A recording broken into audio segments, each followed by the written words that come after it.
ਜੀ ਆਇਆਂ ਨੂੰ ਪਿਆਰੇ ਵਿਦਿਆਰਥੀਓ। ਪੰਜਾਬ ਸਟੇਟ ਐਜੂਕੇਸ਼ਨ ਬੋਰਡ ਦੀ 10ਵੀਂ ਜਮਾਤ ਦੀ ਅੰਗਰੇਜ਼ੀ ਦੀ ਕਿਤਾਬ ਇੰਗਲਿਸ਼ ਮੇਨ ਕੋਰਸ ਬੁੱਕ ਉਸਦਾ lesson number 2 where is science taking us, ਵਿਗਿਆਨ ਸਾਨੂੰ ਕਿੱਥੇ ਲਿਜਾ ਰਿਹਾ ਹੈ। ਇਸ ਦੀ ਰੀਡਿੰਗ ਅਤੇ ਟਰਾਂਸਲੇਸ਼ਨ ਅਰਥਾਤ ਸ਼ਬਦਾਂ ਦਾ ਉਚਾਰਨ, ਸੈਂਟੈਂਸਿਸ ਨੂੰ ਪੜ੍ਹਨਾ, ਸਬਕ ਨੂੰ ਪੜ੍ਹਨਾ ਅਤੇ ਉਹਦਾ ਪੰਜਾਬੀ ਦੇ ਵਿੱਚ ਉਲਥਾ ਤਰਜਮਾ ਅਨੁਵਾਦ ਉਹ ਅਸੀਂ ਕਰ ਰਹੇ ਹਾਂ ਤੇ ਇਹਦਾ ਦੂਜਾ ਅਤੇ ਆਖਰੀ ਭਾਗ ਅਸੀਂ ਹੁਣ ਇਸ ਵੀਡੀਓ ਵਿੱਚ ਕਰਾਂਗੇ। ਸੋ ਤੁਸੀਂ ਨੋਟਬੁੱਕ ਅਤੇ ਪੈਨ ਲੈ ਲਓ ਤੇ ਜਿਹੜੇ ਔਖੇ ਸ਼ਬਦ ਇਹਦੇ ਵਿੱਚ ਆਉਣਗੇ ਉਹਨਾਂ ਦੇ ਅਰਥ ਤੁਸੀਂ ਨਾਲ ਦੇ ਨਾਲ ਆਪਣੀ ਨੋਟਬੁੱਕ 'ਚ ਉਤਾਰ ਲੈਣੇ ਨੇ ਤੇ ਉਹਨਾਂ ਨੂੰ ਕੰਠ ਕਰ ਲੈਣਾ ਹੈ। ਤੇ ਇਸੀ ਚੈਨਲ ਦੇ ਉੱਤੇ 10ਵੀਂ ਜਮਾਤ ਦੇ ਨਾਲ ਸੰਬੰਧਿਤ 4 ਪਲੇਲਿਸਟਾਂ ਹੋਰ ਹਨ ਤੇ ਤੁਸੀਂ ਉਹਨਾਂ ਤੇ ਜਾ ਕੇ ਆਪਣੀ ਲੋੜ ਦੇ ਮੁਤਾਬਕ ਵੀਡੀਓ ਦੇਖ ਸਕਦੇ ਹੋ।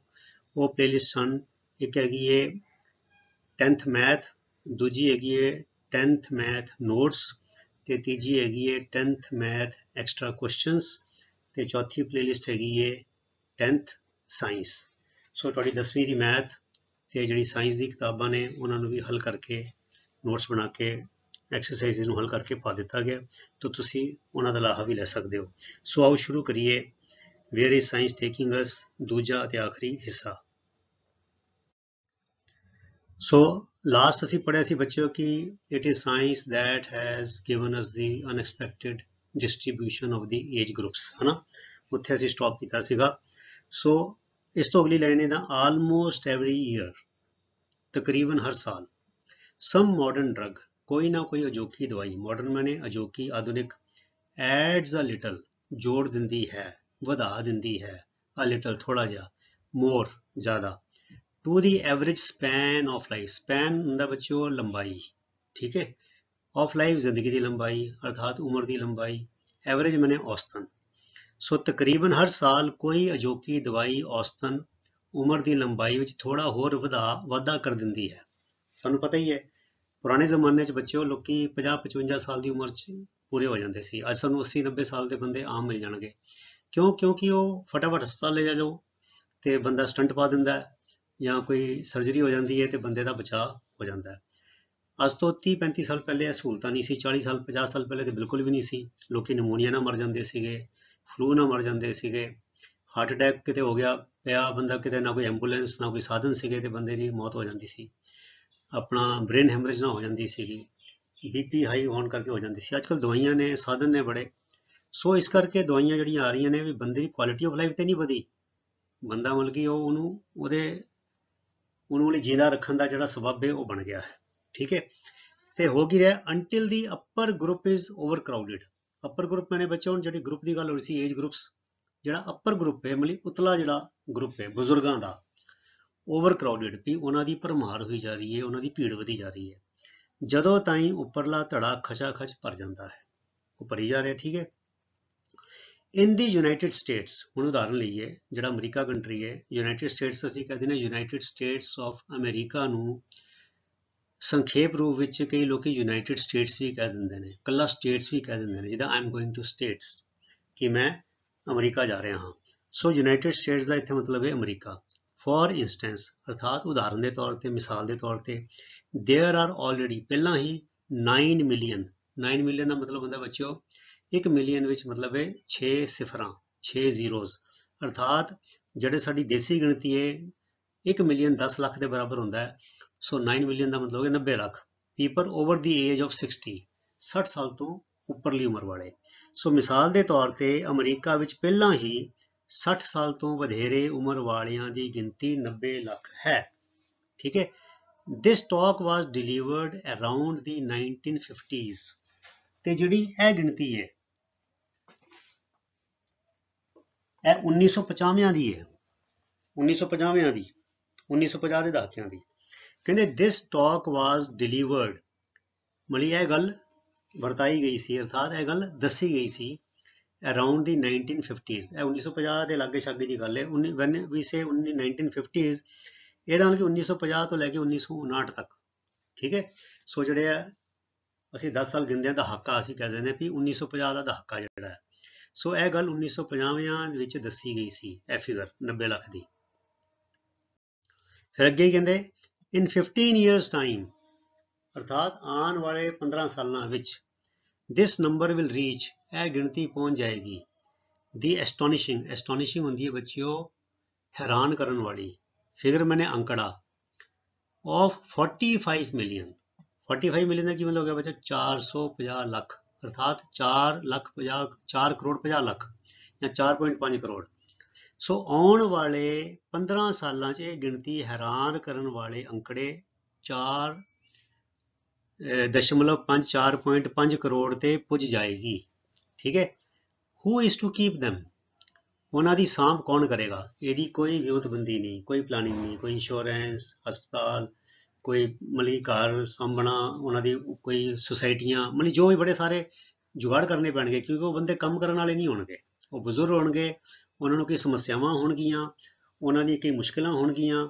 सो वो कहंदे who is to keep them, कहंदे it will need some readjustment, अर्थात नवें सिरों तरतीब करन दी लोड़ पवेगी, कोई नवीं प्लानिंगां नवीं तरतीबां तैयार करनी पैणियां, नवीं विउंतबंदी करनी पेगी।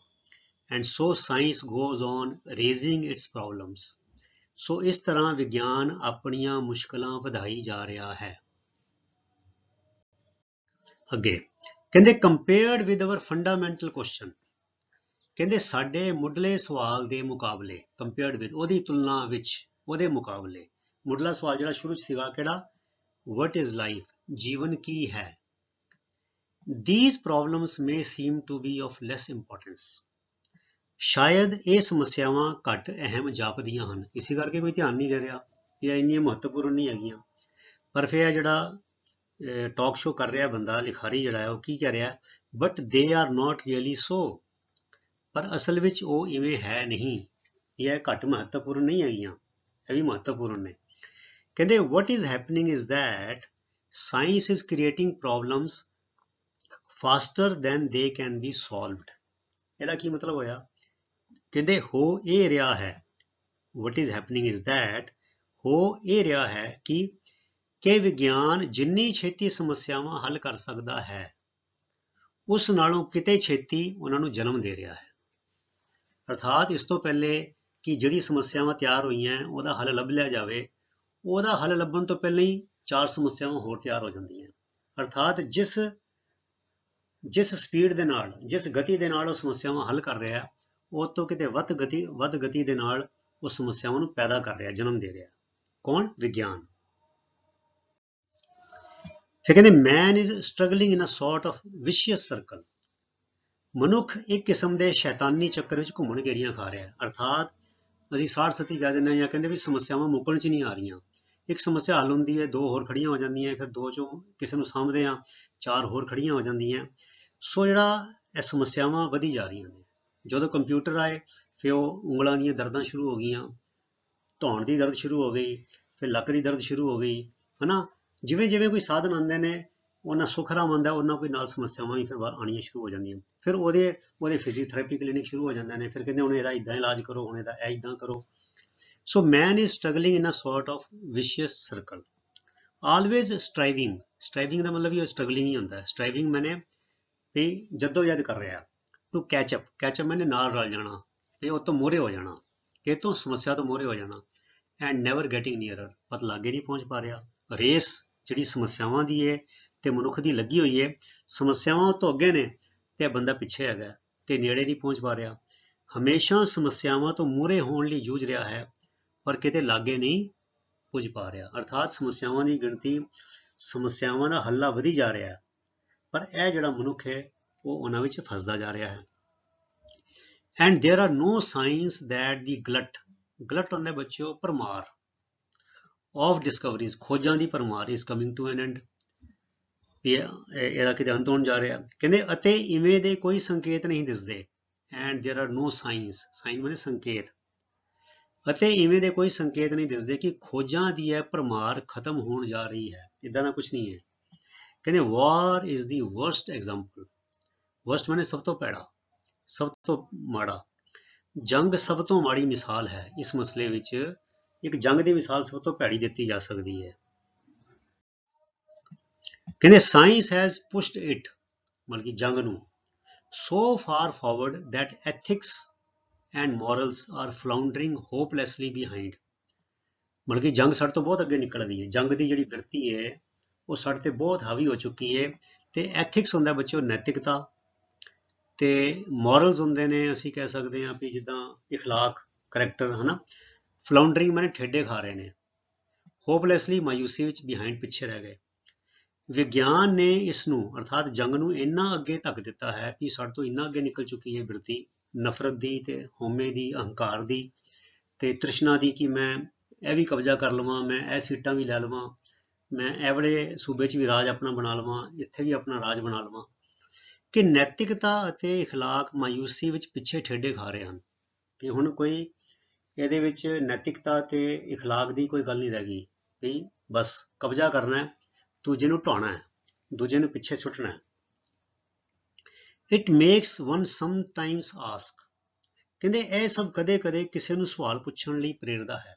ਇਹ ਸਾਰੀ ਜੋ ਹੋ ਰਿਹਾ ਵਰਤਾਰਾ, ਇਹਦੇ ਨਾਲ ਕਈ ਵਾਰ ਮਨੁੱਖ ਆਪਣੇ ਆਪ ਨੂੰ ਸਵਾਲ ਪੁੱਛਣ ਲਈ ਮਜਬੂਰ ਹੋ ਜਾਂਦਾ ਹੈ। What is science really after, ਆਖਰ ਵਿਗਿਆਨ ਚਾਹੁੰਦਾ ਕੀ ਹੈ। ਵਟ ਆਰ ਇਟਸ ਏਮਸ, ਇਸ ਦੇ ਮੰਤਵ ਕੀ ਹਨ। ਵਟ ਇਜ਼ ਇਟਸ ਗੋਲ, ਇਸ ਦਾ ਨਿਸ਼ਾਨਾ ਕੀ ਹੈ। ਫਿਰ ਅੱਗੇ ਉਹ ਜਵਾਬ ਦਿੰਦਾ ਹੈ ਨਾਲ ਹੀ ਲਿਖਾਰੀ, ਕਹਿੰਦੇ its aims seem to be obvious, obvious ਮਾਨੇ ਸਪਸ਼ਟ, ਕੋਈ ਲੁਕੇ ਹੋਏ ਨਹੀਂ, ਕੋਈ ਢਕੇ ਹੋਏ ਨਹੀਂ। ਕਹਿੰਦੇ ਇਸ ਦੇ ਮੰਤਵ ਸਪਸ਼ਟ ਜਾਪਦੇ ਹਨ, ਤੇ ਉਹ ਕਿਹੜੇ ਹਨ। ਦੇ ਆਰ ਮਟੀਰੀਅਲ, ਉਹ ਪਦਾਰਥਕ ਹਨ। ਆਫ ਕੋਰਸ, ਯਕੀਨਨ, ਕਹਿੰਦੇ ਯਕੀਨਨ ਉਹ ਪਦਾਰਥਕ ਹਨ। One aim is the complete understanding, ਤੇ ਇੱਕ ਨਿਸ਼ਾਨਾ ਪੂਰੀ ਸਮਝ ਪ੍ਰਾਪਤ ਕਰਨਾ ਹੈ ਹਰ ਚੀਜ਼ ਦੀ। Indeed the ਕਨਕੁਐਸਟ of men's environment, ਕਨਕੁਐਸਟ ਮਾਨੇ ਜਿੱਤ, ਇਨਵਾਇਰਨਮੈਂਟ ਮਾਨੇ ਵਾਤਾਵਰਨ ਜਾਂ ਕੁਦਰਤ ਦੀ ਸ਼ਕਤੀਆਂ ਤੇ ਸੱਚਮੁੱਚ ਸਾਡੇ ਵਾਤਾਵਰਨ ਉੱਪਰ ਜਿੱਤ, ਇੱਕ ਇਹ ਨਿਸ਼ਾਨਾ ਹੈ। ਦੀ ਕਨਕੁਐਸਟ ਆਫ ਐਵਰੀਥਿੰਗ ਮਟੀਰੀਅਲ, ਹਰੇਕ ਕਿਸਮ ਦੇ ਪਦਾਰਥ ਤੇ ਜਿੱਤ, ਵੀ ਉਹਨੂੰ ਆਪਣਾ, ਵੀ ਉਹਦੇ ਰਾਹੀਂ ਆਪਣਾ ਕੰਮ ਕੱਢਣਾ ਹੈ, ਵੀ ਹਰ ਪਦਾਰਥ ਤੇ, ਚਾਹੇ ਉਹ ਹਵਾ ਹੈ, ਚਾਹੇ ਉਹ ਧੁੱਪ ਹੈ, ਚਾਹੇ ਰੁੱਖ ਨੇ, ਪਹਾੜ ਨੇ, ਕਿਸੇ ਵੀ ਤਰ੍ਹਾਂ ਉਹਨਾਂ ਦੇ ਨਾਲ ਉਹਨਾਂ ਤੇ ਉਹਨੂੰ ਆਪਣੇ ਕੰਟਰੋਲ ਵਿੱਚ ਲੈਣਾ ਹੈ। ਫਿਰ ਕਹਿੰਦੇ ਬਿਗ ਔਰ ਸਮਾਲ, ਵੱਡੀ ਜਾਂ ਛੋਟੀ, ਬ੍ਰਿੰਗਿੰਗ ਆਲ ਪਾਵਰਸ ਵਿਦਿਨ ਮੈਨਸ ਰੀਚ, ਛੋਟੀ ਜਾਂ ਵੱਡੀ ਸਾਰੀਆਂ ਤਾਕਤਾਂ ਨੂੰ ਮਨੁੱਖੀ ਪਹੁੰਚ ਵਿੱਚ ਲੈ ਕੇ ਆਉਣਾ। ਇਹ ਨੇ ਨਿਸ਼ਾਨੇ ਵਿਗਿਆਨ ਦੇ ਜਿਹੜੇ ਸਪਸ਼ਟ ਤੌਰ ਤੇ ਜ਼ਾਹਰ ਤੌਰ ਤੇ ਨਜ਼ਰ ਆਉਂਦੇ ਨੇ। The other aim is the understanding of all the mysteries, mystery ਹੁੰਦੀ ਭੇਤ, ਰਹੱਸ। ਦੂਜਾ ਨਿਸ਼ਾਨਾ ਹੈ ਸਾਰੇ ਭੇਤਾਂ ਨੂੰ ਸਮਝਣਾ। ਕਿਹੜੇ ਭੇਤ, that lie within the human body, ਜੋ ਮਨੁੱਖੀ ਸਰੀਰ ਵਿੱਚ ਲੁਕੇ ਪਏ ਨੇ ਭੇਤ। the material mysteries, ਪਦਾਰਥਾਂ ਦੇ ਭੇਤ ਜੋ ਮਨੁੱਖੀ ਸਰੀਰ 'ਚ ਹਨ, ਉਹ ਵਾਲੇ ਭੇਤ ਤੇ ਪਦਾਰਥਾਂ ਦੇ ਭੇਤ। the innumerable, innumerable ਦਾ ਮਤਲਬ ਹੁੰਦਾ ਬੱਚੋ ਇਨਫਿਨਿਟ, ਕਾਊਂਟਲੈਸ, ਜਿਨ੍ਹਾਂ ਦੀ ਗਿਣਤੀ ਨਾ ਕੀਤੀ ਜਾ ਸਕੇ। innumerable chemical and physical actions that make the body work, ਕਹਿੰਦੇ ਉਹ ਉਹਨਾਂ ਦੇ ਭੇਤ ਕਹਿੰਦੇ ਬੇਅੰਤ ਰਸਾਇਣਿਕ ਅਤੇ ਭੌਤਿਕ ਕਿਰਿਆਵਾਂ ਜੋ ਸਰੀਰ ਨੂੰ ਚਲਾਉਂਦੀਆਂ ਹਨ। ਸਾਡੇ ਸਰੀਰ ਵਿੱਚ ਭੌਤਿਕ ਕਿਰਿਆਵਾਂ ਵੀ ਚੱਲ ਰਹੀਆਂ ਹਨ, ਰਸਾਇਣਿਕ ਕਿਰਿਆਵਾਂ ਵੀ ਚੱਲ ਰਹੀਆਂ, ਫਿਜ਼ੀਕਲ ਕੈਮੀਕਲ ਐਕਸ਼ਨ ਚੱਲਦੇ ਪਏ ਨੇ, ਸਾਰਿਆਂ ਨੂੰ ਸਮਝਣਾ ਚਾਹੁੰਦਾ ਹੈ ਮਨੁੱਖ। If these are the apparent aims of science, apparent ਦਾ ਮਤਲਬ ਹੁੰਦਾ ਪ੍ਰਗਟ ਤੌਰ ਤੇ, ਜ਼ਾਹਰ ਤੌਰ ਤੇ, ਜੇ ਪ੍ਰਗਟ ਤੌਰ ਤੇ ਵਿਗਿਆਨ ਦੇ ਇਹ ਨਿਸ਼ਾਨੇ ਹਨ, surely, ਫਿਰ ਨਿਸ਼ਚੇ ਹੀ, they cannot represent, ਨੁਮਾਇੰਦਗੀ ਨਹੀਂ ਕਰ ਸਕਦੇ, the ultimate goal, ਫਿਰ ਅਖੀਰਲੇ ਨਿਸ਼ਾਨਾ, ਅੰਤਲਾ ਨਿਸ਼ਾਨਾ, ਨਿਸ਼ਚੇ ਹੀ ਉਹ ਅੰਤਲੇ ਨਿਸ਼ਾਨੇ ਦੀ ਨੁਮਾਇੰਦਗੀ ਨਹੀਂ ਕਰਦੇ ਜੇ ਇਹ ਨਿਸ਼ਾਨੇ ਨੇ ਉੱਪਰ ਵਾਲੇ ਸਾਰੇ ਦੱਸੇ ਨੇ। ਇਹ ਫਿਰ ਕਹਿੰਦੇ ਇਹ ਫਿਰ ਆਖਰੀ ਨਿਸ਼ਾਨੇ ਵਾਲੇ ਪਾਸੇ ਨਹੀਂ ਤੁਰਦੇ ਪਏ ਆਪਾਂ। ਫਿਰ ਕਹਿੰਦੇ the ultimate goal, ਅਖੀਰਲਾ ਨਿਸ਼ਾਨਾ, if there is such a thing, ਜੇ ਇਵੇਂ ਦੀ ਕੋਈ ਚੀਜ਼ ਹੈ, ਜੇ ਆਖਰੀ ਨਿਸ਼ਾਨੇ ਨਾਮ ਦੀ ਕੋਈ ਚੀਜ਼ ਹੈ,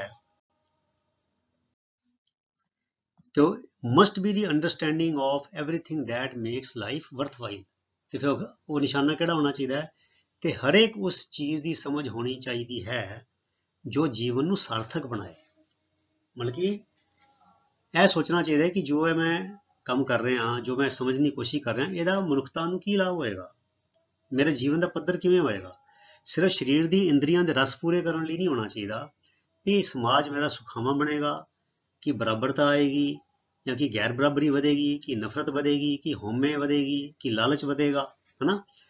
ਤੇ ਹਰੇਕ ਉਸ ਚੀਜ਼ ਦੀ ਸਮਝ ਹੋਣੀ ਚਾਹੀਦੀ ਹੈ ਜੋ ਜੀਵਨ ਨੂੰ ਸਾਰਥਕ ਬਣਾਏ, ਵਰਥਵਾਈਲ, ਜੀਣ ਜੋਗਾ ਬਣਾਏ, ਕਿ ਵਾਕਈ ਲੱਗੇ ਕਿ ਹਾਂ ਵੀ ਅਸੀਂ ਮਨੁੱਖ ਹੈਗੇ ਹਾਂ, ਅਸੀਂ ਜਾਨਵਰ ਨਹੀਂ ਹੈਗੇ।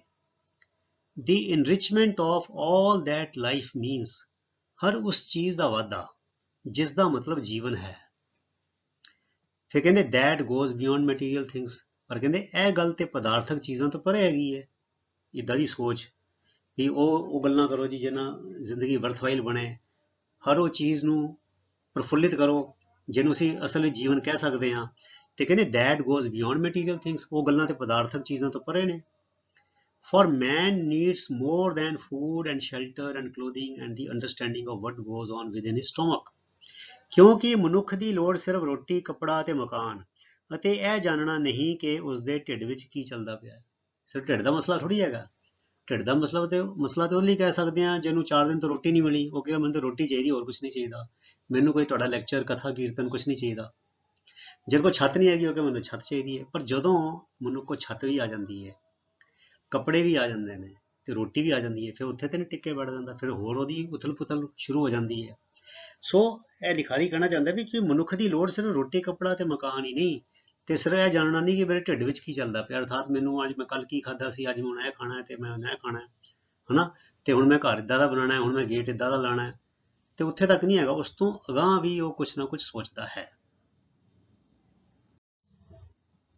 ਕਹਿੰਦੇ what is really needed in the world today, ਕਹਿੰਦੇ ਅਸਲ ਵਿੱਚ really what is needed, ਅੱਜ ਜੋ ਦੁਨੀਆ ਨੂੰ ਚਾਹੀਦਾ ਹੈ ਉਹ ਕੀ ਹੈ? perhaps, ਸ਼ਾਇਦ, more than ever before, ਸ਼ਾਇਦ ਪਹਿਲਾਂ ਨਾਲੋਂ ਵੀ ਕਿਤੇ ਜ਼ਿਆਦਾ, ਮਤਲਬ ਅੱਜ ਭਾਵੇਂ 100 ਸਾਲ ਪਹਿਲੇ ਇਹ ਲੋੜ ਨਹੀਂ ਸੀ, ਅੱਜ ਉਹਦੀ ਲੋੜ ਜ਼ਿਆਦਾ ਹੈ। ਕੀ ਹੈ? is not some new world shattering discovery, ਇਹ ਕੋਈ ਧਰਤੀ ਨੂੰ ਹਿਲਾ ਦੇਣ ਵਾਲੀ, ਦੁਨੀਆ ਨੂੰ ਹਿਲਾ ਦੇਣ ਵਾਲੀ ਕੋਈ ਖੋਜ ਨਹੀਂ ਹੈਗੀ। ਕਿਹੜੀ? ਇਨ ਨਿਊਕਲੀਅਰ ਫਿਜ਼ਿਕਸ। ਨਿਊਕਲੀਅਰ ਫਿਜ਼ਿਕਸ ਹੁੰਦੀ ਹੈ ਭੌਤਿਕ ਗਿਆਨ ਦੀ ਜਿਹੜੀ ਅਣੂ ਪਰਮਾਣੂ, ਜਿਹਨੂੰ ਅਸੀਂ ਕਹਿੰਦੇ ਐਟਮ ਬੰਬ, ਐਟਮੀ ਕਹਿ ਸਕਦੇ ਹਾਂ, ਐਟਮੀ ਭੌਤਿਕ ਗਿਆਨ। ਮੈਂ ਨਿਊਕਲੀਅਰ ਹੀ ਲਿਖਿਆ, ਨਿਊਕਲੀਅਰ ਮਤਲਬ ਐਟਮੀ ਕਹਿ ਲਓ, ਪਰਮਾਣੂ ਕਹਿ ਲਓ, ਉਹਦੀ ਇੱਕ ਦੁਨੀਆ ਨੂੰ ਹਿਲਾ ਦੇਣ ਵਾਲੀ ਕੋਈ ਖੋਜ ਆ ਜਾਏ, ਕਹਿੰਦੇ ਉਹਦੀ ਕੋਈ ਲੋੜ ਨਹੀਂ। ਔਰ ਸਮ ਬ੍ਰੈਥ ਟੇਕਿੰਗ ਵਿੱਚ ਸਾਹ ਸੂਤੇ ਜਾਣ ਦੇ ਨਾਲ ਬੰਦਾ ਅੱਖਾਂ ਅੱਡੀਆਂ ਰਹਿ ਜਾਣ, ਮੂੰਹ ਅੱਡਿਆ ਰਹਿ ਜਾਏ, ਬਿਲਕੁਲ ਬੰਦਾ ਹੈਰਾਨ ਹੋ ਜਾਏ। ਡਿਸਕਵਰੀ ਇਨ ਕੈਮਿਸਟਰੀ, ਰਸਾਇਣਿਕ ਵਿਗਿਆਨ ਵਿੱਚ, ਔਰ ਮੈਡੀਸਨ, ਕੋਈ ਦਵਾਈ ਵਿੱਚ। ਕਹਿੰਦੇ ਜਾਂ ਕੋਈ ਰਸਾਇਣ ਵਿਗਿਆਨ ਦੀ ਖੋਜ ਜਾਂ ਕੋਈ ਦਵਾਈ ਹੈ ਜਿਸ ਕਰਕੇ ਅੱਖਾਂ ਅੱਡੀਆਂ ਰਹਿ ਜਾਣ, ਕਹਿੰਦੇ ਉਹ ਚੀਜ਼ ਇਹ ਨਹੀਂ ਹੈਗੀ ਕਿ ਦੁਨੀਆ ਨੂੰ ਹਿਲਾ ਦੇਣ ਵਾਲੀ ਕੋਈ ਨਿਊਕਲੀਅਰ ਫਿਜ਼ਿਕਸ ਦੀ ਖੋਜ ਹੋ ਜਾਏ, ਜਾਂ ਕੋਈ ਇੱਕਦਮ ਜਿਹਨਾਂ ਅੱਖਾਂ ਅੱਡੀਆਂ ਰਹਿ ਜਾਣ, ਮੂੰਹ ਅੱਡਿਆ ਰਹਿ ਜਾਏ, ਤੇ ਇੱਕ ਬੋਲੀ ਰਸਾਇਣ ਵਿਗਿਆਨ ਦੀ ਕੋਈ ਖੋਜ ਆ ਜਾਏ, ਦਵਾਈ ਆ ਜਾਏ, ਕਹਿੰਦੇ ਇਹ ਵੀ ਨਹੀਂ ਹੈਗਾ। ਉਹ ਕੀ ਹੈਗਾ? ਕਹਿੰਦੇ ਦੀ advance for which the world is waiting, ਕਹਿੰਦੇ ਉਹ ਤਰੱਕੀ ਜਿਸ ਦੀ ਦੁਨੀਆ ਉਡੀਕ ਕਰ ਰਹੀ ਹੈ, ਬਿਯੋਂਡ ਐਨੀ ਡਾਊਟ, ਬਿਨਾਂ ਕਿਸੇ ਸ਼ੱਕ, ਇਜ਼ ਅ ਸਮਾਲ ਐਡਵਾਂਸ, ਉਹ ਛੋਟੀ ਤਰੱਕੀ, ਅ ਸਲਾਈਟ ਐਡਵਾਂਸ, ਇੱਕ ਹਲਕੀ ਤਰੱਕੀ, ਉਹ ਹੈ ਬਿਨਾਂ ਸ਼ੱਕ ਇੱਕ ਛੋਟੀ ਤਰੱਕੀ, ਇੱਕ ਹਲਕੀ ਤਰੱਕੀ। ਕਿਹੜੀ? ਇਨ ਚੈਰਿਟੀ, ਦਾਨ ਪੁੰਨ, ਇਨ ਅੰਡਰਸਟੈਂਡਿੰਗ, ਸਮਝ, ਸਿਆਣਪ, ਫੋਰਬੀਅਰੈਂਸ, ਸਬਰ ਸੰਤੋਖ, ਟੋਲਰੈਂਸ, ਸਹਿਨਸ਼ੀਲਤਾ, ਜਸਟਿਸ, ਇਨਸਾਫ, ਐਂਡ ਮਰਸੀ, ਦਇਆ। ਕਹਿੰਦੇ ਉਹ ਤਰੱਕੀ ਚਾਹੀਦੀ ਹੈ ਦਾਨ ਪੁੰਨ ਵਿੱਚ, ਸਿਆਣਪ ਵਿੱਚ, ਸਬਰ ਵਿੱਚ, ਸਹਿਨਸ਼ੀਲਤਾ, ਇਨਸਾਫ ਅਤੇ ਦਇਆ ਵਿੱਚ। ਕਹਿੰਦੇ ਭਾਈ ਇਸ ਪਾਸੇ ਕੁਝ ਕਰੋ, ਇਹਨਾਂ ਦਾ ਘਾਣ ਹੋ ਰਿਹਾ ਹੈ, ਇਹਦੇ ਵਿੱਚ ਮਨੁੱਖ ਬਹੁਤ ਪਿੱਛੇ ਜਾ ਰਿਹਾ ਹੈ। ਇਹਨਾਂ ਗੱਲਾਂ ਵਿੱਚ ਤੇ ਮਨੁੱਖ ਨੇ ਜਾਨਵਰਾਂ ਨੂੰ ਵੀ ਪਿੱਛੇ ਛੱਡ ਦਿੱਤਾ ਹੈ। That is what the world is waiting for, and waiting rather anxiously, anxiously ਮਤਲਬ ਬੇਚੈਨੀ ਦੇ ਨਾਲ। ਦੁਨੀਆ ਇਸ ਦੀ ਉਡੀਕ ਕਰ ਰਹੀ ਹੈ, ਇਸ ਗੱਲ ਦੀ ਉਡੀਕ ਕਰ ਰਹੀ ਹੈ, ਅਤੇ ਬਲਕਿ ਬੇਚੈਨੀ ਨਾਲ ਉਡੀਕ ਰਹੀ ਹੈ ਕਿ ਇਹਦੇ ਵਿੱਚ ਕੋਈ ਵਾਧਾ ਹੋਵੇ, ਇਹਨਾਂ ਗੱਲਾਂ ਵਿੱਚ ਕੋਈ ਤਰੱਕੀ ਹੋਵੇ। ਪਰ ਕਹਿੰਦੇ ਬਟ ਚੈਰਿਟੀ, ਪਰ ਦਾਨ ਪੁੰਨ, ਟੋਲਰੈਂਸ, ਸਹਿਨਸ਼ੀਲਤਾ, ਫੋਰਬੀਅਰੈਂਸ, ਸਬਰ, and the understanding of one another, ਤੇ ਇੱਕ ਦੂਜੇ ਨੂੰ ਸਮਝਣਾ ਵੀ ਇਹ ਵੀ ਮਨੁੱਖ ਹੈ, ਹਨਾ, ਇਹ ਸ਼ੂਦਰ ਨਹੀਂ ਹੈਗਾ, ਇਹ ਬ੍ਰਾਹਮਣ ਨਹੀਂ ਹੈਗਾ, ਇਹ ਇਨਸਾਨ ਹੈ। ਜਿਹੜੀਆਂ ਹੱਡੀਆਂ, ਮਾਸ, ਖੂਨ ਮੇਰੇ ਕੋਲ ਹੈ, ਉਹੀ ਹੱਡੀਆਂ, ਮਾਸ, ਖੂਨ ਦਾ ਇਹ ਪੁਤਲਾ ਬਣਿਆ ਹੈ। ਸੋ ਇੱਕ ਦੂਜੇ ਨੂੰ ਸਮਝਣਾ ਆਰ ਨॉन ਮਟੀਰੀਅਲ ਮੈਟਰਸ, ਪਰ ਕਹਿੰਦੇ ਇਹ ਤੇ ਗੈਰ ਵਿਗਿਆਨਿਕ ਮਸਲੇ ਨੇ, ਇਹ ਤੇ ਗੈਰ ਪਦਾਰਥਕ ਮਸਲੇ ਨੇ, ਤੇ ਵਿਗਿਆਨ ਤੇ ਸਿਰਫ ਪਦਾਰਥਾਂ ਦੀ ਗੱਲ ਕਰਦਾ ਹੈ। ਪਰ ਦਾਨ ਪੁੰਨ ਅਤੇ ਸਹਿਨਸ਼ੀਲਤਾ ਅਤੇ ਸਬਰ ਅਤੇ ਇੱਕ ਦੂਜੇ ਨੂੰ ਸਮਝਣਾ ਗੈਰ ਪਦਾਰਥਕ ਮਸਲੇ ਨੇ। And in ਨॉन material things, in the simplest social things, science has been helpless ਮਨੇ ਲਾਚਾਰ, ਬੇਵਸ, ਅਤੇ ਗੈਰ ਪਦਾਰਥਕ ਮਸਲਿਆਂ ਵਿੱਚ ਅਤੇ ਸਭ ਤੋਂ ਸਧਾਰਨ ਸਮਾਜਿਕ ਮਸਲਿਆਂ ਵਿੱਚ ਘਰਾਂ ਦੇ ਮਸਲੇ, ਰਿਸ਼ਤੇਦਾਰੀਆਂ ਦੇ ਸ਼ਰੀਕਿਆਂ ਦੇ ਮਸਲੇ, ਨਿੱਕੀਆਂ ਨਿੱਕੀਆਂ ਗੱਲਾਂ ਜਿਨ੍ਹਾਂ ਦੇ ਝਗੜੇ ਹੁੰਦੇ ਨੇ, ਕਲਹਿ ਕਲੇਸ਼ ਹੁੰਦਾ ਹੈ, ਕਹਿੰਦੇ ਇਹਨਾਂ ਸਾਰੇ ਮਸਲਿਆਂ ਵਿੱਚ ਵਿਗਿਆਨ ਬੇਵਸ ਰਿਹਾ ਹੈ। It can not even help us to distinguish ਹੁੰਦਾ ਬੱਚਿਓ ਪਛਾਣ ਕਰਨੀ, ਨਿਖੇੜਾ ਕਰਨਾ, ਗੁੱਡ ਫਰੋਮ ਈਵਿਲ, ਗੁੱਡ ਮੈਨੇ ਹੁੰਦਾ ਬੱਚਿਓ ਚੰਗਾ, ਈਵਿਲ ਮੈਨੇ ਭੈੜਾ, ਸ਼ੈਤਾਨੀ। ਉਹ ਤੇ ਸਾਨੂੰ ਚੰਗੇ ਅਤੇ ਮੰਦੇ ਦਾ ਨਿਖੇੜਾ ਕਰਨ ਵਿੱਚ ਵੀ ਮਦਦ ਨਹੀਂ ਕਰ ਸਕਦਾ, ਵਿਗਿਆਨ ਨਹੀਂ ਦੱਸ ਸਕਦਾ, ਵਿਗਿਆਨ ਸਾਨੂੰ ਵਿਵੇਕ ਬੁੱਧੀ ਨਹੀਂ ਦੇ ਸਕਦਾ, ਚੰਗੇ ਮੰਦੇ ਦੀ ਪਰਖ ਨਹੀਂ ਸਿਖਾ ਸਕਦਾ। Maybe this will not always be so. ਹੁਣ ਉਹ ਲਿਖਾਰੀ ਨੂੰ ਜਿਹੜਾ ਸਪੀਕਰ ਹੈ ਜਿਹਨੇ ਟਾਕ ਸ਼ੋਅ ਕੀਤਾ ਉਹਨੂੰ ਇੱਕ ਆਸ ਹੈਗੀ ਹੈ, ਕਹਿੰਦੇ ਹੋ ਸਕਦਾ ਹੈ ਇਵੇਂ ਹਮੇਸ਼ਾ ਨਾ ਹੋਵੇ। ਹੂ ਨੋਜ਼, ਕੌਣ ਜਾਣਦਾ ਹੈ। ਇਟ ਇਜ਼ ਕੁਆਇਟ ਪ੍ਰੋਬੇਬਲ, ਕਾਫੀ ਹੱਦ ਤੱਕ ਮੁਮਕਿਨ ਹੈ। ਪ੍ਰੋਬੇਬਲ ਮੈਨੇ ਪੋਸੀਬਲ, ਪ੍ਰੋਬੇਬਲ ਹੋ ਸਕਦਾ ਹੈ, ਕੁਆਇਟ ਪੋਸੀਬਲ, ਕੁਆਇਟ ਪ੍ਰੋਬੇਬਲ ਮੈਨੇ ਕਿ ਕਾਫੀ ਹੱਦ ਤੱਕ ਹੋ ਸਕਦਾ ਹੈ। ਦੈਟ ਸਮਡੇ, ਕਿ ਸ਼ਾਇਦ ਕਿਸੇ ਦਿਨ science will effect N improvement, science ਕੋਈ ਸੁਧਾਰ ਵਾਲਾ ਕੰਮ ਕਰ ਦੇਵੇ, ਅਸਰ ਪਾ ਦੇਵੇ ਇਨ ਦੀ ਹਿਊਮਨ ਬ੍ਰੇਨ ਇਟਸੈਲਫ, ਮਨੁੱਖ ਦੇ ਦਿਮਾਗ ਵਿੱਚੋਂ, ਜਿਹਦੇ ਦਿਮਾਗ 'ਚ ਸ਼ੈਤਾਨੀ ਵਾਲੇ ਆਈਡੀਆ ਸੋਚਦਾ ਹੈ ਹਨਾ। ਕਹਿੰਦੇ ਇਹ ਕਾਫੀ ਹੱਦ ਤੱਕ ਮੁਮਕਿਨ ਹੈ ਕਿ ਕਿਸੇ ਦਿਨ ਵਿਗਿਆਨ ਮਨੁੱਖੀ ਦਿਮਾਗ ਤੇ ਹੀ ਵਧੀਆ ਪਾਸੇ ਅਸਰ ਪਾ ਦੇਵੇ। ਹੁਣ ਉਹ ਸਾਵਧਾਨ ਕਰਦਾ ਹੈ, ਕਹਿੰਦੇ ਨਾਟ ਅ ਸਟਰਕਚਰਲ ਇੰਪਰੂਵਮੈਂਟ, ਕਹਿੰਦੇ ਘੜ ਦਾ ਸੁਧਾਰ ਨਹੀਂ ਕਿ ਉਹਦੀ ਬਣਤਰ ਨੂੰ ਬਦਲ ਦਿੱਤੀ ਜਾਵੇ, ਕਿ ਦਿਮਾਗ ਤੇ ਬਹੁਤ ਵਧੀਆ ਹੈ, ਕਹਿੰਦੇ ਮੈਂ ਦਿਮਾਗ ਦਾ ਜਿਹੜਾ ਢਾਂਚਾ ਬਣਿਆ ਹੈ ਮੈਂ ਉਹਦੇ ਵਿੱਚ ਸੁਧਾਰ ਦੀ ਗੱਲ ਨਹੀਂ ਕਰ ਰਿਹਾ। ਕਹਿੰਦੇ for in structure the human brain is the greatest miracle of all, ਕਿਉਂਕਿ ਘਾੜਤ ਵਿੱਚ ਤਾਂ ਮਨੁੱਖੀ ਦਿਮਾਗ ਸਭ ਤੋਂ ਵੱਡਾ ਕ੍ਰਿਸ਼ਮਾ ਹੈ।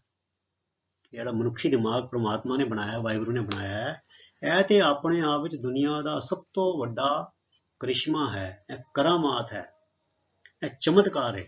ਮੈਂ ਇਹਦੀ ਬਣਤਰ, ਇਹਦੇ ਢਾਂਚੇ ਨੂੰ ਬਦਲਣ ਦੀ, ਸੁਧਾਰਨ ਦੀ ਗੱਲ ਨਹੀਂ ਕਰ ਰਿਹਾ। ਕਹਿੰਦਾ ਮੈਂ ਗੱਲ ਕਰ ਰਿਹਾ, ਫਿਰ ਕਹਿੰਦੇ its understanding will come last, ਕਹਿੰਦੇ ਇਸ ਗੱਲ ਦੀ ਸਮਝ ਸਭ ਤੋਂ ਬਾਅਦ ਵਿੱਚ ਆਏਗੀ। ਇਹ ਹਾਲੇ ਮਨੁੱਖ ਆਪਣੇ ਅਹੰਕਾਰ ਵਿੱਚ ਹੀ ਅੱਗੇ ਦੌੜ ਭੱਜ ਕਰੀ ਜਾ ਰਿਹਾ, ਮੈਂ ਇਹ ਕਰ ਸਕਦਾ, ਮੈਂ ਉਹ ਕਰ ਸਕਦਾ। ਕਹਿੰਦੇ ਹਾਲੇ ਇਹਨੂੰ ਇਹ ਗੱਲ ਸਮਝ ਨਹੀਂ ਆਈ ਕਿ ਜਿਹੜਾ ਮਨੁੱਖੀ ਦਿਮਾਗ ਹੈ ਸਭ ਤੋਂ ਵੱਡਾ ਕ੍ਰਿਸ਼ਮਾ ਹੈ। ਇਹ ਗੱਲ ਦੀ ਸਮਝ ਸਭ ਤੋਂ ਬਾਅਦ ਵਿੱਚ ਆਏਗੀ। ਪਰ ਕਹਿੰਦੇ but there might well be a functional improvement, ਇਹ ਦਿਮਾਗ ਕੰਮ ਕਿਵੇਂ ਕਰਦਾ ਹੈ। ਕਹਿੰਦੇ ਪਰ ਸ਼ਾਇਦ ਕੋਈ ਕਾਰਜਕਾਰੀ ਸੁਧਾਰ ਹੋ ਜਾਏ, ਵੀ ਜਿਹੜਾ ਦਿਮਾਗ ਹੈ ਪੁੱਠੇ ਪਾਸੇ ਕੰਮ ਕਰਦਾ ਹੈ ਇਹ ਹੁਣ ਥੋੜਾ ਸਿੱਧੇ ਪਾਸੇ ਵਾਲੇ ਕੰਮ ਕਰਨਾ ਸ਼ੁਰੂ ਕਰ ਦੇਵੇ। ਤੁਸੀਂ ਦੇਖੋ ਬੱਚਿਓ, ਜਿਹੜੇ 3 ਕਾਲੇ ਕਾਨੂੰਨ ਲਿਖੇ ਨੇ ਇਹ ਦਿਮਾਗ ਨਾਲ ਹੀ ਲਿਖੇ ਗਏ ਨੇ ਨਾ, ਇਹ ਕੋਈ ਸਧਾਰਨ ਬੰਦਾ ਤਾਂ ਨਹੀਂ ਲਿਖ ਸਕਦਾ। ਕੋਈ ਮੈਟ੍ਰਿਕ ਪਾਸ ਹੋਵੇ, ਕੋਈ 12ਵੀਂ ਪਾਸ ਹੋਵੇ ਹਨਾ, ਉਹਨਾਂ ਨੂੰ ਜ਼ਰੂਰ ਕਾਨੂੰਨ ਦੀ ਵੀ ਨੌਲੇਜ ਹੋਣੀ ਹੈ, ਕੌਨਸਟੀਟਿਊਸ਼ਨ ਦੀ ਵੀ ਨੌਲੇਜ ਹੋਣੀ ਹੈ, ਉਹਨਾਂ ਦੀ ਅੰਗਰੇਜ਼ੀ ਵੀ ਬੜੀ ਵਧੀਆ ਹੋਣੀ ਹੈ, ਕਿੱਥੇ ਕੌਮਾ ਲਾਉਣਾ ਹੈ, ਕਿੱਥੇ ਸੈਮੀਕੋਲਨ ਲਾਉਣਾ ਹੈ ਹਨਾ, ਤੇ ਕਿੱਦਾਂ ਉਹਨਾਂ ਨੇ ਸ਼ਬਦਾਂ ਨੂੰ ਅੱਗੇ ਪਿੱਛੇ ਹੇਰਾ ਫੇਰੀ ਕਰਕੇ ਮਤਲਬ ਕਿ ਕਿੱਦਾਂ ਕਾਲੇ ਕਾਨੂੰਨ ਲਾਤੇ। ਸੋ ਇਹਨਾਂ ਵੀ ਦਿਮਾਗ ਉਹਨਾਂ ਦਾ ਪੁੱਠੇ ਚੱਲਿਆ ਨਾ, ਜਿਹੜੇ ਕਾਨੂੰਨ ਘਾੜਿਆਂ ਨੇ ਇਹ ਕਾਨੂੰਨ ਬਣਾਏ ਨੇ, ਇਹਦਾ ਮਤਲਬ ਕਿ ਉਹਨਾਂ ਦੇ ਮਨ ਵਿੱਚ ਤੇ ਲਾਲਚ ਸੀਗਾ, ਸਾਜ਼ਿਸ਼ ਸੀਗੀ ਵੀ ਇਹ ਕਿਸਾਨਾਂ ਦੀਆਂ ਜ਼ਮੀਨਾਂ ਨੂੰ ਅਸੀਂ ਹੜੱਪ ਕਰਨਾ ਹੈ। ਸੋ ਇਹ ਕਾਨੂੰਨ ਐਵੇਂ ਅਨਪੜ੍ਹ ਬੰਦਾ ਤਾਂ ਨਹੀਂ ਲਿਖ ਸਕਦਾ। ਸੋ ਇਹੀ ਗੱਲ ਹੈ ਨਾ ਵੀ ਉਹ ਪੜ੍ਹਾਈ ਲਿਖਾਈ ਦਾ ਕੀ ਫਾਇਦਾ, ਜਿੱਦਾਂ ਗੁਰੂ ਨਾਨਕ ਪਾਤਸ਼ਾਹ ਨੇ ਕਿਹਾ ਪੜ੍ਹਿਆ ਮੂਰਖ ਆਖੀਏ ਜਿਸ ਲਬ ਲੋਭ ਅਹੰਕਾਰਾ, ਵੀ ਉਸ ਪੜ੍ਹੇ ਲਿਖੇ ਬੰਦੇ ਨੂੰ ਤੁਸੀਂ ਮੂਰਖ ਆਖੋ ਜਿਹੜਾ ਅਹੰਕਾਰ ਨਾਲ ਭਰਿਆ ਪਿਆ ਅਤੇ ਜਿਹਦੇ ਤੇ ਲਾਲਚ ਹਾਵੀ ਹੈਗਾ। ਅਰਥਾਤ ਜੇ ਮਨੁੱਖ ਵਿੱਚ ਲਾਲਚ ਹੈ, ਅਹੰਕਾਰ ਹੈ, ਤੇ ਭਾਵੇਂ ਉਹਨੇ ਜਿੰਨੀਆਂ ਡਿਗਰੀਆਂ ਮਰਜ਼ੀਆਂ ਲਈਆਂ ਹੋਣ, ਜਿੰਨੀਆਂ ਕਿਤਾਬਾਂ ਮਰਜ਼ੀਆਂ ਪੜ੍ਹੀਆਂ ਹੋਣ, ਉਹਨੂੰ ਤੁਸੀਂ ਮੂਰਖ ਹੀ ਆਖੋ। ਸੋ ਇਹ ਦੇਖੋ ਇਸ ਤਰ੍ਹਾਂ ਤਾਂ ਹੀ ਕਹਿੰਦੇ ਵੀ ਹੈ but there might will be a functional improvement, ਕਿ ਮਨੁੱਖ ਇੱਦਾਂ ਦੇ ਕੰਮ ਕਰਨੇ ਬੰਦ ਕਰ ਦੇਵੇ। ਕਹਿੰਦੇ that is for from fantastic. Fantastic ਦੇ 2 ਮਤਲਬ ਹੁੰਦੇ ਨੇ ਬੱਚੇ। ਫੈਂਟਾਸਟਿਕ ਦਾ ਇੱਕ ਮਤਲਬ ਤੇ ਹੁੰਦਾ ਕਿ ਬਹੁਤ ਵਧੀਆ, ਕਮਾਲ ਦਾ, ਤੇ ਇੱਕ ਫੈਂਟਾਸਟਿਕ ਹੁੰਦਾ ਫੈਂਟਸੀ, ਇਹ ਦਿਮਾਗ ਦੀ ਇੱਕ ਕਲਪਨਾ ਹੀ ਹੈ। ਤੇ ਕਹਿੰਦੇ this is for from fantastic, ਕਹਿੰਦੇ ਇਹ ਕੋਈ ਕਲਪਨਾ ਨਹੀਂ ਹੈ। ਕਹਿੰਦਾ ਮੈਂ ਉਦਾਂ ਨਹੀਂ ਕਹਿ ਰਿਹਾ ਵੀ ਇਹ ਸਿਰਫ ਮੇਰੇ ਮਨ ਦਾ ਇੱਕ ਸੁਪਨਾ ਹੈ ਜਾਂ ਦਿਮਾਗੀ ਖਿਆਲ ਹੈਗਾ, ਇਹ ਖਿਆਲੀ ਸੁਪਨਾ ਨਹੀਂ ਹੈਗਾ ਹੈ, ਖਿਆਲੀ ਪੁਲਾਵ ਨਹੀਂ ਹੈਗਾ, ਕਲਪਨਾ ਨਹੀਂ ਹੈਗੀ। The advances in science might one day well increase the capacity and reasoning power of the human brain. ਕਹਿੰਦੇ ਹੋ ਸਕਦਾ ਹੈ ਵਿਗਿਆਨ ਦੀਆਂ ਪਲਾਂਘਾਂ ਮੈਨੇ ਐਡਵਾਂਸਿਸ, ਜਿਸ ਹਿਸਾਬ ਨਾਲ ਵਿਗਿਆਨ ਅੱਗੇ ਲਾਂਘਾਂ ਪੱਟਦਾ ਪਿਆ, ਹੋ ਸਕਦਾ ਹੈ ਵਿਗਿਆਨ ਦੀਆਂ ਪਲਾਂਘਾਂ ਇੱਕ ਦਿਨ ਮਨੁੱਖੀ ਦਿਮਾਗ ਦੀ ਸਮਰੱਥਾ, ਕੈਪੈਸਿਟੀ ਅਤੇ ਤਰਕ ਸ਼ਕਤੀ, ਰੀਜ਼ਨਿੰਗ ਪਾਵਰ, ਤਰਕ ਸ਼ਕਤੀ ਵਧਾ ਦੇਣ। ਹੋ ਸਕਦਾ ਇਦਾਂ ਦਾ ਕੁਝ ਹੋ ਜਾਏ। ਫਿਰ ਕਹਿੰਦੇ I should say, there is little doubt. मैनू कहना चाहिए है कि शक की गुंजाइश बहुत थोड़ी है। That man will one day improve on the natural man, कि एक दिन मनुख इस कुदरत के बनाए मनुख नू निखारेगा। कहना ਇਹ ਰਾਈਟਰ ਜਿਹੜਾ ਲਿਖਾਰੀ ਹੈ ਕਹਿ ਰਿਹਾ ਹੈ, ਕਹਿੰਦਾ ਹੋ ਸਕਦਾ ਕਿ ਜਿਹੜਾ ਮਨੁੱਖ ਕੁਦਰਤ ਨੇ ਬਣਾਇਆ ਹੈ ਇਹ ਇਹਨੂੰ ਹੋਰ ਵਧੀਆ ਵਾਲੇ ਪਾਸੇ ਬਣਾ ਦੇਗਾ। ਰੇਜ਼ ਹਿਜ਼ ਇੰਟੈਲੈਕਚੁਅਲ ਸਟੇਟਸ, ਇਸ ਦਾ ਬੌਧਿਕ ਪੱਧਰ ਉੱਚਾ ਚੁੱਕੇਗਾ। And give him greater power of reasoning and understanding, ਅਤੇ ਉਸ ਨੂੰ ਦਲੀਲ ਦੀ ਅਤੇ ਸਮਝਣ ਦੀ ਜ਼ਿਆਦਾ ਤਾਕਤ ਦੇਵੇਗਾ। ਇਹ ਕੰਮ ਸਾਇੰਸ ਕਰੇਗਾ, ਜੋ ਅੱਜ ਸਾਇੰਸ ਨਹੀਂ ਕਰ ਰਹੀ। ਸਾਇੰਸ ਤੇ ਨੇ ਉਲਟੇ ਜਿਹੜੀ ਚੰਗੀਆਂ ਮਾੜੀਆਂ ਮੋਟੀਆਂ ਗੱਲਾਂ ਆਮ ਤੌਰ ਤੇ ਅਸੀਂ ਬੱਚੇ ਕਹਿ ਨਹੀਂ ਦਿੰਦੇ ਵੀ ਪੁਰਾਣੇ ਲੋਕ ਤੇ ਦੇਖੋ ਜੀ ਕੁੱਲੀਆਂ 'ਚ ਰਹਿੰਦੇ ਸੀਗੇ, ਰੁੱਖੀ ਸੁੱਖੀ ਖਾਂਦੇ ਸੀ, ਫਿਰ ਵੀ ਚੜ੍ਹਦੀ ਕਲਾ 'ਚ ਰਹਿੰਦੇ ਸੀਗੇ। ਕਦੀ ਸੁਣਿਆ ਸੀ ਕਦੀ 50 ਸਾਲ ਪਹਿਲੇ ਕਿਸੇ ਨੂੰ ਡਿਪਰੈਸ਼ਨ ਹੋ ਗਿਆ ਜਾਂ ਲੋਕੀ ਖੁਦਕੁਸ਼ੀਆਂ ਕਰਦੇ ਸੀ? ਨਾ, ਖੁਦਕੁਸ਼ੀਆਂ ਅੱਜ ਕਰਦੇ ਪਏ ਨੇ ਜ਼ਿਆਦਾ। ਡਿਪਰੈਸ਼ਨ ਦੀ ਬਿਮਾਰੀਆਂ ਵੀ ਅੱਜ ਹੈਗੀਆਂ, ਕਲਾ ਕਲੇਸ਼ ਵੀ ਅੱਜ ਹੈਗਾ, ਤਲਾਕ ਵੀ ਅੱਜ ਹੀ ਜ਼ਿਆਦਾ ਵੱਧਦੇ ਪਏ ਨੇ, ਪਹਿਲਾਂ ਤਲਾਕ ਵੀ ਨਹੀਂ ਹੁੰਦੇ ਸੀਗੇ। ਸੋ ਪਹਿਲੇ ਨਾਲੋਂ ਤੇ ਕੰਮ ਪੁੱਠਾ ਪੈ ਗਿਆ, ਉਲਟਾ ਮਤਲਬ ਕਿ ਪਦਾਰਥਕ ਤੇ ਤਰੱਕੀਆਂ ਹੋਈਆਂ, ਪਰ ਮਨੁੱਖ ਦੀ ਜਿਹੜੀ ਬਿਰਤੀ ਹੈ ਉਹ ਨਿਵਾਣ ਵੱਲ ਗਈ ਹੈ ਜ਼ਿਆਦਾ। ਕਹਿੰਦੇ he might have sufficient reason and understanding to abolish war. Abolish ਹੁੰਦਾ ਬੱਚਿਓ ਖਤਮ ਕਰ ਦੇਣਾ, ਅੰਤ ਕਰ ਦੇਣਾ। ਹੋ ਸਕਦਾ ਹੈ ਕਿ ਜੰਗ ਦਾ ਅੰਤ ਕਰਨ ਜੋਗੀ ਅਕਲ ਅਤੇ ਸਮਝ ਇਸ ਨੂੰ ਆ ਜਾਵੇ। ਹਾਲੇ ਤੇ ਇਹ ਕੀ ਕਰ ਰਿਹਾ? ਹਾਲੇ ਤੇ ਕਹਿ ਰਿਹਾ ਜੰਗ ਕਰਨੀ ਕਿਵੇਂ ਵੇ, ਜ਼ਿਆਦਾ ਲੋਕ ਕਿੱਦਾਂ ਮਾਰਨੇ ਨੇ। ਉਹ ਕਹਿੰਦੇ ਮੇਰਾ ਮਿਜ਼ਾਈਲ ਜਿਹੜਾ ਹੈਗਾ ਨਾ ਉਹ ਇੰਨੇ ਕਿਲੋਮੀਟਰ ਦੂਰ ਜਾ ਕੇ ਮਾਰ ਕਰਦਾ ਹੈ, ਸਾਡਾ ਬੰਬ ਜਿਹੜਾ ਹੈਗਾ ਇਹ ਇੰਨੀ ਤਾਕਤ ਰੱਖਦਾ ਹੈ, ਇਹ ਇੰਨੇ ਖੇਤਰਫਲ ਨੂੰ ਇੰਨੇ ਖੇਤਰ ਨੂੰ ਤਬਾਹ ਕਰ ਦੇਗਾ। ਹਾਲੇ ਤੇ ਇੱਦਾਂ ਦੀ ਗੱਲਾਂ ਕਰਦਾ, ਇੱਦਾਂ ਦੀ ਸਕੀਮਾਂ ਕਰਦਾ। ਹੋ ਸਕਦਾ ਹੈ, ਪਰ ਕਹਿੰਦੇ ਹੋ ਸਕਦਾ ਹੈ ਕਿ ਜੰਗ ਦਾ ਅੰਤ ਕਰਨ ਜੋਗੀ ਅਕਲ ਅਤੇ ਸਮਝ ਇਸ ਨੂੰ ਆ ਜਾਵੇ। ਫਿਰ ਕਹਿੰਦੇ whether that will be so, ਕੀ ਇਵੇਂ ਹੋਏਗਾ? Whether and when he will have a better understanding of his fellow man, that remains to be seen. ਕੀ ਅਤੇ ਕਦੋਂ ਇਸ ਨੂੰ ਆਪਣੇ ਸਾਥੀ ਮਨੁੱਖਾਂ ਦੀ ਬਿਹਤਰ ਸਮਝ ਆਏਗੀ? ਕਦੋਂ ਇਹ ਸੋਚੇਗਾ, ਕਦੋਂ ਇੱਦਾਂ ਦੀ ਗੱਲਾਂ ਨਹੀਂ ਕਰੇਗਾ ਵੀ ਇਹ ਜੀ ਨੀਵੀਂ ਜਾਤਾਂ ਦੇ ਨੇ, ਇਹ ਉੱਚੀ ਜਾਤਾਂ ਦੇ ਨੇ, ਇਹ ਹਿੰਦੂ ਨੇ, ਇਹ ਮੁਸਲਮਾਨ ਨੇ, ਇਹ ਪਾਕਿਸਤਾਨੀ ਨੇ, ਇਹ ਇੰਡੀਅਨ ਨੇ, ਇਹ ਚਾਈਨੀਜ਼ ਨੇ। ਕਦੋਂ ਇੱਦਾਂ ਦੀ ਗੱਲਾਂ ਕਰਨੀਆਂ ਬੰਦ ਕਰੇਗਾ? ਠੀਕ ਹੈ ਨਾ। ਗੁਰੂ ਸਾਹਿਬ ਨੇ ਦੇਖਿਆ ਸਭ ਮੈਂ ਜੋਤ ਜੋਤ ਹੈ ਸੋਏ, ਤਿਸਦੇ ਚਾਨਣ ਸਭ ਮੈਂ ਚਾਨਣ ਹੋਏ। ਭਗਤ ਕਬੀਰ ਜੀ ਨੇ ਕਿਹਾ ਅਵਲ ਅੱਲਾ ਨੂਰ ਪਾਇਆ, ਕੁਦਰਤ ਕੇ ਸਭ ਬੰਦੇ, ਏਕ ਨੂਰ ਤੇ ਸਭ ਜਗ ਉਪਜਿਆ, ਕੌਣ ਭਲੇ ਕੋ ਮੰਦੇ। ਹਨਾ।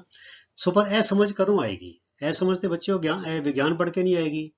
ਜਿਹੜੇ ਕੋਈ ਗੁਰਬਾਣੀ ਪੜ੍ਹਦੇ ਹੋਣਗੇ, ਕੋਈ ਇੱਦਾਂ ਦੀਆਂ ਚੰਗੀਆਂ ਗੱਲਾਂ ਪੜ੍ਹਦੇ ਹੋਣਗੇ, ਉਹਨਾਂ ਦੇ ਮਨ ਵਿੱਚ ਤੇ ਇਹੋ ਜਿਹੇ ਵਿਚਾਰ ਬਣ ਜਾਂਦੇ ਨੇ ਵੀ ਸਾਰੇ ਮਨੁੱਖ ਬਰਾਬਰ ਨੇ। ਤੇ ਕਹਿੰਦੇ ਕਦੋਂ? ਕਹਿੰਦੇ weather and when he will have a better understanding of his fellow man, that remains to be seen। ਕੀ ਅਤੇ ਕਦੋਂ ਇਸ ਨੂੰ ਆਪਣੇ ਸਾਥੀ ਮਨੁੱਖਾਂ ਦੀ ਬਿਹਤਰ ਸਮਝ ਆਏਗੀ, ਉਹ ਦੇਖਣਾ ਹਜੇ ਬਾਕੀ ਹੈ।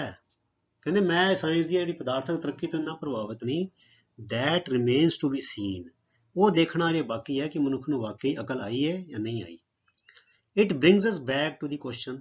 ਕਹਿੰਦੇ ਇਹ ਸਾਨੂੰ ਮੁੜ ਉਸੇ ਸਵਾਲ ਵੱਲ ਲੈ ਕੇ ਆਉਂਦਾ ਹੈ। ਕਿਹੜਾ ਸਵਾਲ? where is science taking us? ਵਿਗਿਆਨ ਸਾਨੂੰ ਕਿੱਥੇ ਲਿਜਾ ਰਿਹਾ ਹੈ? Despite the present ਵਿਸਿਸਿਚਿਊਡਸ। ਹੁਣ ਦੇਖੋ ਬੱਚੇ ਅੰਗਰੇਜ਼ੀ ਦਾ ਸ਼ਬਦ ਵਿਸਿਸਿਚਿਊਡ ਹੁੰਦਾ ਬੱਚਿਓ ਉਤਰਾ ਚੜਾ, ਵਾਧਾ ਘਾਟਾ, ਧੁੱਪ ਛਾਂ ਕਹਿ ਸਕਦੇ ਹਾਂ। We are going somewhere. ਕਹਿੰਦੇ ਡਿਸਪਾਈਟ ਦੀ ਪ੍ਰੈਜ਼ੈਂਟ ਵਿਸਿਸਿਚਿਊਡਸ, ਹਾਲਾਤਾਂ ਦੇ ਉਤਰਾ ਚੜਾ ਦੇ ਬਾਵਜੂਦ, ਮੌਜੂਦਾ ਹਾਲਾਤਾਂ ਦੇ ਉਤਰਾ ਚੜਾ ਦੇ ਬਾਵਜੂਦ ਅਸੀਂ ਕਿਤੇ ਨਾ ਕਿਤੇ ਜਾ ਹੀ ਰਹੇ ਹਾਂ। ਚਲੋ ਇੱਕ ਆਸ ਹੈਗੀ ਹੈ ਵੀ ਕਦਮ ਤੇ ਪੁੱਟੇ ਜਾ ਰਹੇ ਨੇ।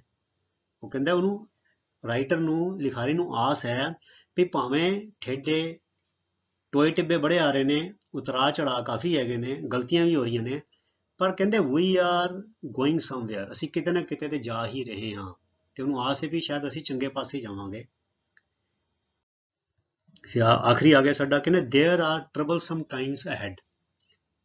ਅੱਗੇ ਕਸ਼ਟਦਾਈ, ਟਰਬਲ ਮੈਨੇ ਕਸ਼ਟ, ਟਰਬਲਸਮ ਕਸ਼ਟਦਾਈ, ਅੱਗੇ ਕਸ਼ਟਦਾਈ ਸਮਾਂ ਹੈ। ਬਟ ਦੋਜ਼ ਹੂ ਫੀਅਰ, ਪਰ ਜੋ ਡਰਦੇ ਨੇ, ਡਰਪੋਕ ਹੁੰਦੇ ਨੇ, ਬੁਜ਼ਦਿਲ ਹੁੰਦੇ ਨੇ, ਕਿਹੜੇ? ਫॉर द ਫਿਊਚਰ, ਭਵਿੱਖ ਬਾਰੇ। ਆਰ ਦੀ ਕ੍ਰੇਵਨ। ਕ੍ਰੇਵਨ ਵਰਡ ਬੱਚਿਓ ਕੋਵਰਡਲੀ ਦੇਖੋ ਰਾਈਟਰ ਨੇ ਆਪ ਹੀ ਕਿਤਾਬ 'ਚ ਬ੍ਰੈਕਟ 'ਚ ਲਿਖ ਦਿੱਤਾ। ਕ੍ਰੇਵਨ ਦਾ ਮਤਲਬ ਹੁੰਦਾ ਬੁਜ਼ਦਿਲ, ਕੋਵਰਡਲੀ ਦਾ ਮਤਲਬ ਵੀ ਹੁੰਦਾ ਬੁਜ਼ਦਿਲ, ਕਾਇਰ, ਡਰਪੋਕ, ਇਨ ਸਪਿਰਿਟ, ਮਨ ਕਰਕੇ।